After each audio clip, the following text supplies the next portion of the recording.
हर भर्ती के अंदर जो धांधली होती है, पिछले 2013 से लगाकर 2024 के बीच में ऐसी कोई भर्ती नहीं रही जिसका पेपर आउट नहीं हुआ हो। और उन पेपर आउट करने के अंदर जिन लोगों का साथ है वो लोग कोई सामान्य लोग नहीं है। नेताओं के भी उन पेपर लीक करने के अंदर हाथ है।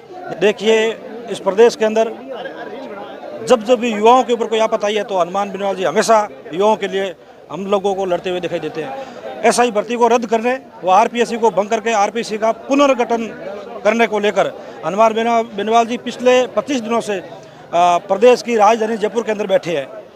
कल का उनका युवा आक्रोश महारैली का जो आह्वान है, उनका कहना यह है कि भी 1 लाख की संख्या यह होगी। लेकिन हम लोग आप उनको दावे के साथ कह रहे हैं कि जिस प्रकार सुदूर इलाके बाड़मेर से हजारों की संख्या के अंदर युवा वहाँ जयपुर के लिए कूच कर रहे हैं, तो मैं समझता हूँ ये संख्या 1 लाख नहीं 2 लाख से भी पार हो जाएगी। यहाँ युवाओं के अंदर बहुत अच्छा जोश है, हनुमान बेनीवाल जी के प्रति बहुत अच्छा जोश है। और मैं आपको कहना चाहूँगा, जिस प्रकार हर भर्ती के अंदर जो धांधली होती है, पिछले 2013 से लगाकर 2024 के बीच में ऐसी कोई भर्ती नहीं रही जिसका पेपर आउट नहीं हुआ हो। और उन पेपर आउट करने के अंदर जिन लोगों का साथ है वो लोग कोई सामान्य लोग नहीं है।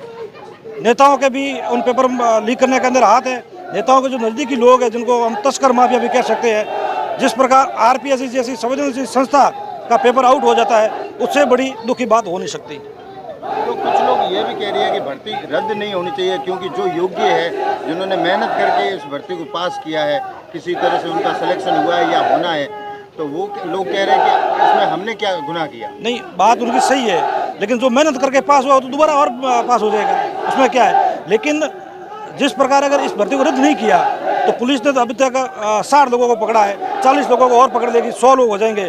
लेकिन फर्जी तरीके से कम 600 लोग लगे हैं ना, तो 500 लोग तो वो ऐसे फर्जी लोग जो थानेदार बनकर हमारे यहाँ आ जाएंगे, फिर क्या होगा।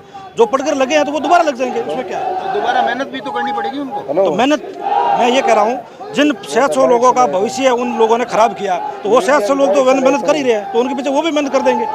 लेकिन उन 100 लोगों के पीछे 600 लोगों का भविष्य खराब करना कतई बर्दाश्त नहीं किया जाएगा। लेकिन साथ में वो तख्तियां भी है जो कह रहे हैं कि व्हाइट हाउस जो है उसकी जांच करो, लेकिन उसका बीच में क्या रोक। देखिए, व्हाइट हाउस को लेकर एसओजी का जो एक पत्र वायरल हुआ है, और उस पत्र के अंदर स्पष्ट लिखा हुआ है, मंजू बिश्नोई, संतोष बिश्नोई नाम की 2 युवतियाँ थी, उन्होंने स्पष्ट बयान दिए हैं एसओजी को, और कहा है कि व्हाइट हाउस है जो के बिश्नोई का, जो अभी वर्तमान के अंदर राजस्थान सरकार के अंदर मंत्री है, उस व्हाइट हाउस के अंदर हम लोगों ने 6 लाख रुपए पेपर की एवज के अंदर दिए थे।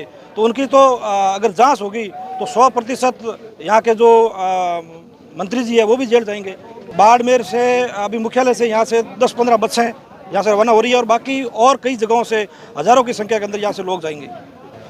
आज बाड़मेर जिला मुख्यालय पर जो कल 25 मई को राजस्थान की राजधानी जयपुर के अंदर युवा आक्रोश महारैली का आयोजन किया जा रहा है, जिसके अंदर पिछली दोनों भाजपा और कांग्रेस की सरकार के अंदर तमाम भर्तियों के अंदर जो धांधली हुई, पेपर माफियाओं ने अपने रिश्तेदारों को जो सरकारी नौकरी में सेट किया, उसके विरोध के अंदर महापड़ाव है माननीय हनुमान जी बेनीवाल के नेतृत्व में, और बाड़मेर का समस्त युवा वहाँ अपने हक की आवाज़ को बुलंद करने जयपुर जा रहा है। लेकिन सरकार या सरकार की एजेंसियाँ ये आम व्यक्ति के सामने बता दे कि हमारे पास कौन सा पैरामीटर है, किस पैरामीटर से ये तय कर पाओगे कि कौन सा ईमानदारी से लगा है और कौन सा पेपर चोर करके लगा है।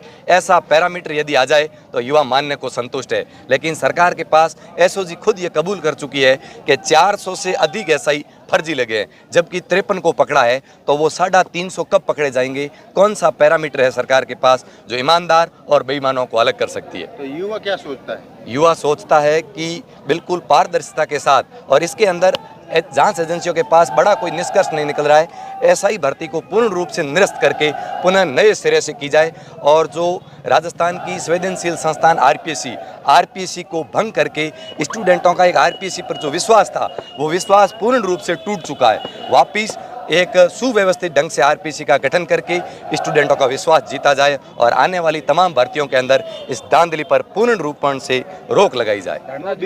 बीजेपी जो है वो डोटासरा पे भी आरोप लगाती है कि उनके पूरे परिवार के सदस्यों को आरपीएससी में चयन कर लिया गया। दोनों चोर है, बीजेपी और कांग्रेस दोनों शुद्ध चोर है। पिछले 1 महीने से लगातार धरना चल रहा है एसआई भर्ती को लेकर, अभी तक कोई मांगे नहीं मानी गई। क्या लग रहा है आपको, मांगे मान ली जाएगी? बिल्कुल मांग, आज इतने दिन हनुमान जी और छोटा धरना चल रहा था, आज पूरे राजस्थान का संपूर्ण युवा जा रहा है, और कल जो राजस्थान की राजधानी पर जो क्रांति होगी, शाम आते आते तूफान उठेगा और उसका निष्कर्ष कल शाम तक आने वाला है और सरकार को घुटने टेकने पड़ेंगे। उसमें भी अगर कोई रिजल्ट नहीं मिला तो और जो हनुमान बेनीवाल का जो निर्देश होगा उसके अनुसार युवा और विधानसभा की ओर घेराव करेगा, सचिवालय की ओर घेराव करेगा।